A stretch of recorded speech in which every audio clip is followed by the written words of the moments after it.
자, 모두들 반갑습니다. 강태공입니다. 자, 금요일은 원전 두산 에너빌리티가 지금 또 강한 상승을 나타내고 있습니다. 자, 이렇게 원전이 상승할 수 있는 이유가 무엇인지 저는 개인적으로 20만원까지는 정말 두산 에너빌리티 또 어마어마한 상승 파동 나타낼 것 같아요. 그래서 왜 그런 흐름을 나타낼 수 있을지, 자, 그리고 오픈 AI가 투자를 한다는 건 과연 어떤 맥락인지 좀 보면서 방송을 좀 시작해 보도록 하겠습니다. 자, 방송 전 늘 말씀드리는 여러분들의 좋아요, 구독하기, 댓글까지는 너무나 많은 힘이 된다라고 말씀드리면서 오늘 방송 시작해 보도록 할게요. 자, 일단은 국내 증시 흐름만 좀 먼저 보고 가도록 하겠습니다. 현재 코스피 흐름 굉장히 양호한 추세입니다. 사실 이제 지난 밤 미 증시는 무너졌지만 이제 선물 시장에 올라와 주면서 코스피 역시도 강한 상승을 나타내주고 있고요. 자, 외국인과 지금 기관의 수급 역시도 굉장히 긍정적으로 보여주고 있습니다. 현재 시장은 철저하게 이제 이 개인들만 지금 매도하는 시장이기 때문에 굉장히 긍정적인 모습이다 좀 판단해 볼 수 있고, 다만 현재 역시나 계속해서 2600포인트, 2700포인트 돌파 시도를 올해 내내 하고 있지만 지속적으로 실패하는 모습이기 때문에 이번에도 무너질 거냐 치고 올라갈 거냐, 이거를 좀 잘 봐야 되는 부분이라 생각은 해요. 자, 어쨌든 이 코스피의 이런 흐름이 강하게 나와줄 수 있는 모습은 여러분들도 알다시피 일단 제일 근본적인 거는 관세에 대한 부분이 사라졌다. 그래서 금요일장에 미국 증시가 무너졌던 게 갑자기 트럼프가 또 이후에 유럽연합에다가 관세 50% 부과하겠다라고 이야기를 했었는데, 이 관세에 대한 부분이 다시 사라지면서 또 긍정적으로 시장에서 좀 받아들인 모습이다 생각해보면 좋을 것 같고요. 자, 그리고 추가적으로 이제 최근에 이제 우리가 달러 같은 경우도 원달러 환율도 굉장히 긍정적으로 많이 나와주고 있어요. 사실상 1400은 고정이다. 그리고 이제 1500달러, 1500 시대가 이제 고정될 거다, 이런 이야기도 많았지만 결국에는 1400원을 무너뜨리면서 1360원대까지 찾아왔고요. 그래서 이 1360원대 같은 경우는 지금 거의 7개월 만에 최저이기 때문에 굉장히 긍정적인 흐름이 또 기대가 되고 있습니다. 여기 플러스로 외국인들의 매수 심리가 또 들어오는 가장 근본적인 이유는 뭐까지, 우리 한국은행이 지금 거의 금리 인하 확률이 100%다라고 이야기할 만큼 금리 인하에 대한 가능성이 굉장히 크죠. 사실 원래 금리 인하한다라고 하면은 이거는 다른 나라만 고금리를 유지하고 우리나라만 금리가 적다라고 하면은 외국인 자본의 이탈이 나오게 됩니다. 하지만 중요한 거는 우리나라 같은 경우는 최근에 경제 성장률이 굉장히 무너졌고요. 기업들 주가도 굉장히 무너졌죠. 그러다 보니까 금리 인하가 오히려 우리나라 이 기업들에 대한 저평가되어 있는 기업들에 대한 상승 탄력이 된다는 거겠죠. 그래서 이게 해외 시장에서 엄청난 우리나라 금리 인하가 엄청난 외국인 자금 유입이 될 거다라고 보기는 어려워도 그간 많이 무너졌던 이 기업들로 인해서 반등점을 찾을 수 있는 그런 모멘텀이 될 거다라고 좀 보시면 좋을 것 같아요. 특히나 우리나라 금리가 무너진다라고 하면은 외국인 수급은 안 들어온다 하더라도 기존의 우리나라 투자자들 입장에서는 다시 증시로 들어오는 또 수급이 생기겠죠. 그러면서 또 우리나라 증시의 상승 흐름을 만들고 있다. 다만 중요한 거는 지금 이런 상승 흐름 속에서 공격적인 베팅을 하기에는 현재 코스피의 차트를 보시면 아시겠지만 너무나도 강한 저항이다. 그래서 지금 일단은 금리 인하 모멘텀으로 올렸던 부분에서 계속해서 저항을 받고 있어요. 그래서 사실상은 금리 인하라는 모멘텀이 나와주지 않는다라고 하면은 상승은 제한될 수밖에 없고, 금리 인하가 나와주기 전에는 많이 올라도 저는 2750포인트. 다만 지금 시장에서 이 우리나라 금리 인하가 아닌 미국의 이제 금리 인하가 따라와주게 된다라고 하면은 굉장히 긍정적인 부분이 많기 때문에 오히려 고점대를 뚫고 갈 수도 있다라고 생각을 해요. 그래서 이런 구간대 뚫고 가는지 보시면서 신고가에 대한 기대도 우리가 또 해볼 수 있지 않나. 그래서 정말 아마 이번 금리 인하가 이어지게 되면은 지금까지의 악재로서 눌렸던 걸 모두 다 한 번에 털어버리고, 특히나 지금 또 대선도 이제 곧 코앞에 다가오죠. 그럼 이제 대통령 선거와 함께 대통령이 이제 또 뽑히기 때문에 우리나라가 아직까지는 대통령이 부재다라는 이런 이 리스크조차 사라지는 거기 때문에 증시 상승 탄력으로도 또 충분한 모멘텀이 될 거다라고 좀 생각해보고 있습니다. 자, 그럼 이런 상승 탄력 속에서 과연 우리나라 국내 증시를 주도할 만한 테마 섹터는 무엇이 될까를 본다라고 하면은 지금 일단 시장에서 보는 건 원전이 가장 크죠. 실질적으로 지금 트럼프 같은 경우도 지속적으로 나오는 게 뭐다? 원전 르네상스를 이제 공식 천명했다라고 하면서 2030년까지는 뭐 하겠다? 원자로에 대한 부분 식기 착공에 진행이 되고 있다. 그래서 여기 가장 큰 문제는 이 미국뿐만 아니라 이제 유럽 연합 EU 같은 경우도 이제 지금 보면은 원전에 대한 기존의 탈원전 정책이었던 걸 거의 다 이제 다시 돌려가지고 원전에 대한 투자 확대 이런 것들이 나와주고 있잖아요. 특히나 최근에 이제 체코 같은 경우도 뭐 원전 수주 관련되어 있는 부분이 사실상의 법적인 문제 때문에 이게 뭐 안 좋은 이슈다라고 하고 있지만 체코 당국에서는 이거를 부정하면서까지 뭐 한다. 우리나라 원전 수주할 거다라고 이야기할 만큼 우리나라 원전에 대한 기술력이 굉장히 높게 이제 인정되고 있는 추세입니다. 그러다 보니까 최근엔 여기에 대해서도 뭐다? 한국이 엄청난 큰 수혜를 입을 수 있다는 관측이 나오면서 다시 원전에 대한 강한 상방 랠리 기대도 나오는 부분이고요.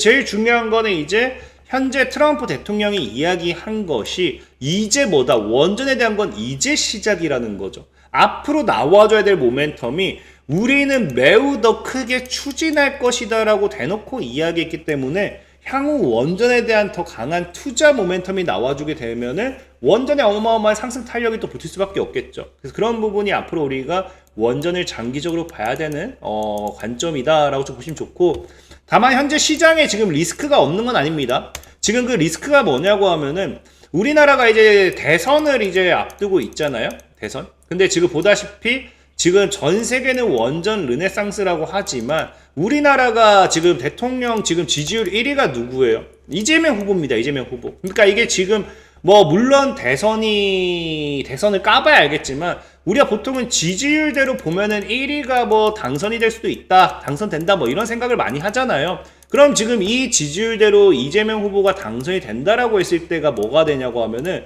지금 원전 보면은 전 세계가 지금 르네상스를 외치고 있는데 이재명 후보가 뭐라고 합니다. 우리 원전이 사고는 안 났지만 지금 이 고준위 방사성 폐기물 처리 장치도 포화 상태고 지금 이런 걸 어느 지역에 지을 수도 없고 사고가 한 번 나면 엄청난 피해가 발생하기 때문에 원전을 더 지어야 될 이유가 없다라는 거죠. 특히나 뭐 그러면서 얘기했던 게 일본 후쿠시마라든지 러시아 체르노빌이라든지 이런 폭발 사고 역시도 얘네들이 조심을 안 해서 사고가 안 났겠느냐. 사고가 나면 끝이다. 그러니까 원전은 필요가 없다라고 사실은 이야기를 하는 추세죠. 그러면서 과거에는 사실상 원전은 미친 짓이라고 발언까지 했기 때문에 지금 이재명 후보가 당선이 됐을 때는 이 로드맵 폐기에 대한 우려가 사실 크다라는 거예요. 그래서 이게 지금 리스크로 작용은 할 수는 있습니다.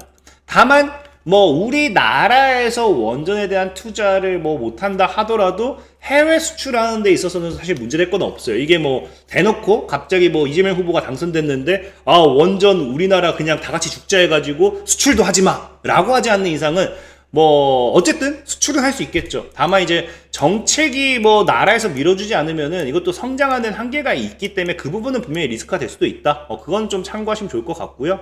자, 어쨌든 그런 관점에서 봤을 때 지금 또 최근에 또 우리가 또 기대해 볼 수 있는 거는 오픈 AI가 오늘 5월 26일 오늘 뉴스가 나왔습니다. 뭘 이야기하느냐? 한국에다 법인을 설립하겠다라고 해요. 그러면서 법인 설립하는 이유가 뭐다? 미국 다음으로 가장 많은 챗GPT를 많이 쓰는 나라가 우리나라라는 겁니다. 한국. 그러면서 이런 AI에 대한 부분이 잠재력과 혜택을 충분히 활용할 수 있도록 한국에다 진출을 할 것이다 라고 이야기를 하는데 문제는 뭐냐고 하면요. 이런 것들이 이제 우리나라에 들어오게 된다라고 하면은 바로 이제 데이터 센터가 붙어 있어야 돼요.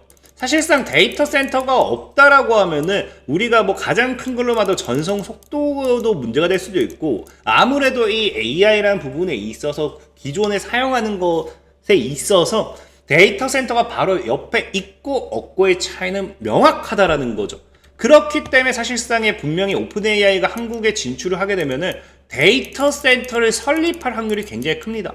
데이터 센터는 뭐예요? 여러분들 알다시피 데이터 센터에 따라와야 되는 게 지금 전 세계가 전력 부족 현상 때문에 뭘 만들기 시작해요?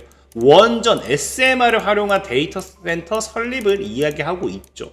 그래서 실질적으로 근데 지금 아직까지는 오픈 AI가 인프라 구축에 많은 관심을 갖고 있지만 데이터 센터를 직접적으로 설립할 수 없기 때문에 뭐다 뭐 경우 규모라든지 이런 것들도 당장에 알지는 못한다라는 거예요. 왜? 이제 설립을 하겠다라고 했지 아직 조사나 이런 걸 한 게 아니니까. 그래서 지금 당장은 뭐 하겠다, 이 데이터 센터를 보유하고 있는 오라클이라든지 마이크로소프트와의 이런 협력을 하겠다라고 이야기하지만 이 역시도 뭐다? 한계점에 도달할 수밖에 없습니다. 그럼 결국에 우리나라에도 오픈 AI가 또 뭐 짓게 되겠어요? 데이터 센터를 지을 수밖에 없다는 겁니다. 그래서 실질적으로 지금 최근에 중동에도 데이터 센터를 짓는다라고 하지만 한국에도 뭐 하겠다? 이거를 검토하겠다라는 이야기가 나오고 있죠. 그래서 지금 아시아 태평양을 전 세계에서 데이터 센터 수가 가장 많은 지역으로 현재 구글 모회사 알파벳이라든지 마이크로소프트, 페이스북 모회사 등 메타 등이 이미 데이터 센터 확장을 계획 중에 있기 때문에 오픈 AI도 한국에다가 데이터 센터를 지을 확률이 굉장히 크겠죠. 그럼 여기서 가장 큰 문제는 아까 앞에도 얘기했지만 이제 데이터 센터를 이제 이 오픈 AI가 이제 지을 수밖에 없는 가장 큰 이유, 이게 지금 사실 뭐 지을 수 있다는 거지 안 지을 수도 있잖아 할 수가 없는 게 뭐냐고 하면은 최근에 여러분 알다시피 지금 지브리가 뭐 했어요? 지브리가 뭐 한 게 아니라 오픈 AI에 뭐가 열풍이었어요? 지브리 프사가 열풍이었잖아요. 그럼 이게 그 당시에 그래서 뭐였냐고 하면은 에너지 대란으로 문제를 굉장히 많이 야기를 했어요. 그래서 지금 알다시피 이미지 생성 기능 자체가 엄청난 인기를 끌면서 막대한 전력 소비로 환경 문제를 야기하고 있다. 그러다 보니까 데이터 센터를 짓게 되면은 여기 뭐가 당연히 따라오는 게 필수다. 이미지 한 장 생성에만 텍스트 대비 10배 전력이 소모되기 때문에 소형 모듈 원전, 데이터 센터를 지을 때 소형 모듈 원전 등 새로운 전력 솔루션이 이제 필수적인 거란 거예요. 그럼 역시나 이제 이 오픈 AI의 한국 진출이 결국에는 우리나라 이 원전 관련되어 있는 섹터들의 모멘텀에 수주 모멘텀이 될 확률이 굉장히 크겠죠. 사실상 해외로 수출도 수출이지만 우리나라의 데이터 센터를 짓고 우리나라의 이제 그 데이터 센터에 어울리는 SMR이라든지 원전이라든지 관련 부품을 수주를 해야 되는데 이 원전 기술이 뛰어난 우리나라가 있는데 굳이 뭐하러 이제 해외에서 그걸 또 수입해와가지고 다시 우리나라에다 또 이 데이터 센터를 짓고 그건 너무나 비효율적이란 거죠. 그 사실은 오픈 AI에 뭐가 된다? 이 우리나라의 진출이 데이터 센터에 앞으로 더 많은 확충을 야기할 거고요. 이것이 우리나라 전체적인 이 뭐 방금 얘기했던 투자 에너빌리티라든지 원전 관련되는 섹터들의 뭐가 될 확률이 굉장히 크다. 수주 모멘텀으로서 가장 강한 주가 상승 탄력이 될 확률이 크다라는 거겠죠. 그래서 지금 사실 제가 이 두산 에너빌리티를 지금도 한 20만 원을 볼 수도 있다라고 얘기한 게 뭐냐고 하면은 자 지금 일단 차트가 굉장히 이쁜데 차트만 보고 사실 이야기할 건 아니에요. 근데 이 과거 20만 원을 얘기할 수 있는 게 뭐냐? 과거 당시에 두산 에너빌리티가 15만 원 이렇게 올라갔던 이 당시는 뭐냐고 하면요. 2000년도 중반부터 여러분들 알다시피 우리나라 중동붐이 세게 불었습니다.